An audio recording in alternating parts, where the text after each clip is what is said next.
اس سے پہلے سورہ بقرہ کی مختلف آیتوں کا خلاصہ پیش کیا گیا۔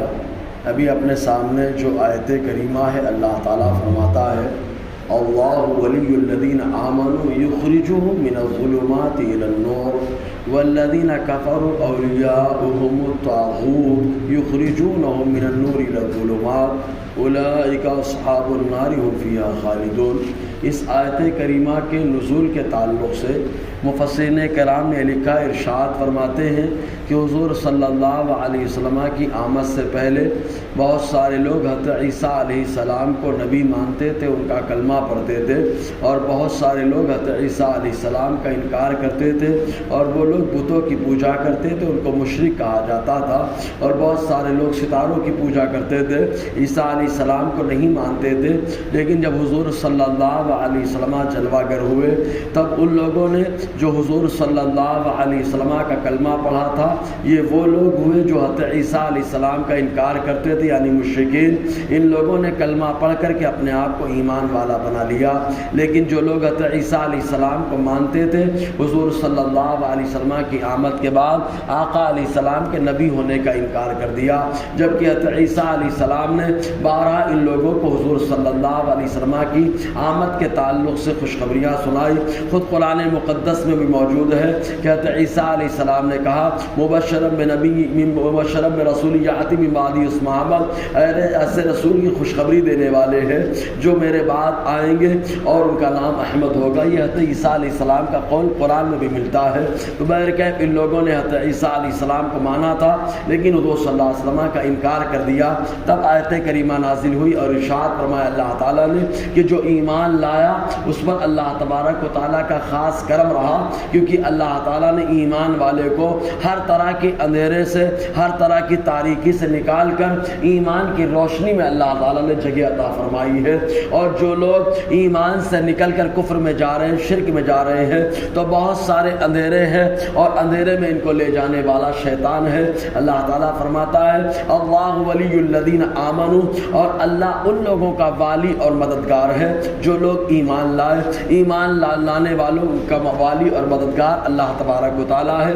یہی وجہ ہے کہ جب احد کے بعد معاملہ جنگ کا ہو چکا، ابو سفیان رضی اللہ تعالیٰ جو ایمان نہیں لائے تھے اس وقت، انہوں نے حضور صلی اللہ علیہ وسلم سے کہا تھا لنا عزا ولا عزا لکم، ہمارے پاس عزا ہے، تمہارے پاس کوئی عزا نہیں ہے۔ تب حضور نے کہا عمر کہہ دو اللہ مولانا ولا مولا لکم، اللہ ہمارا مولا اور مددگار ہے، تمہارا کوئی معاون و مددگار نہیں ہے۔ حضور صلی اللہ علیہ وسلم نے اس وقت ابو سفیان رضی اللہ تعالیٰ جو ایمان نہیں لائے تھے ان سے فرمایا یخرجہم من الظلمات الی النور، جو اللہ ایمان والوں کو نکالتا ہے تاریکیوں سے، اندھیروں سے ایک اجالے کی طرف، کیونکہ تاریکیاں بہت ساری ہے۔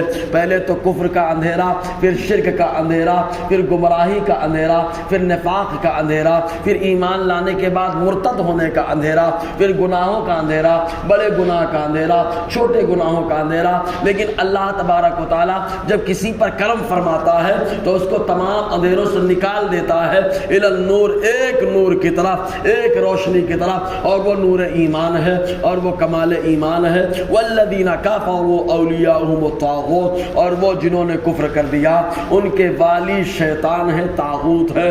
شیطان جن کا والی ہو تو ظاہر سی بات ہے جس کا جیسا سرپرست ہوتا ہے ویسے اس کے اوپر اثرات مرتب ہوتے ہیں، جس کا جیسا ذمہ دار ہوتا ہے اس کے اوپر ویسے اثرات مرتب ہوتے ہیں۔ تو شیطان جن کا ذمہ دار ہو، سرپرست ہو، تو شیطان کے انڈر میں کام کرنے والے ان کے اثرات بھی شیطانی ہوتے ہیں۔ تو اللہ تعالیٰ فرماتا ہے وہ لوگ جنہوں نے کفر کر دیا ان کے مددگار شیطان ہے، یخرجونہم من النور، جو انہیں نکالتے ہیں ایک روشنی سے الی الظلمات، بہت سارے اندھیروں کی طرف، کفر کے اندھیرے کی طرف کبھی اٹھا کر پھینک دیتا ہے شیطان، کبھی شرک کے اندھیرے کی طرف اٹھا کر پھینک دیتا ہے، کبھی گناہ کبیرہ کے اندھیرے کی طرف، حتیٰ کہ بھائی بھائی کے جھگڑے کی طرف۔ آپ معلوم ہونا چاہیے کہ جو آگ کی پوجا شروع ہوئی ہے یہ بھی شیطان کے مشورے سے شروع ہوئی ہے، اور بتوں کی پوجا بھی شیطان کے مشورے سے ہی شروع ہوئی ہے۔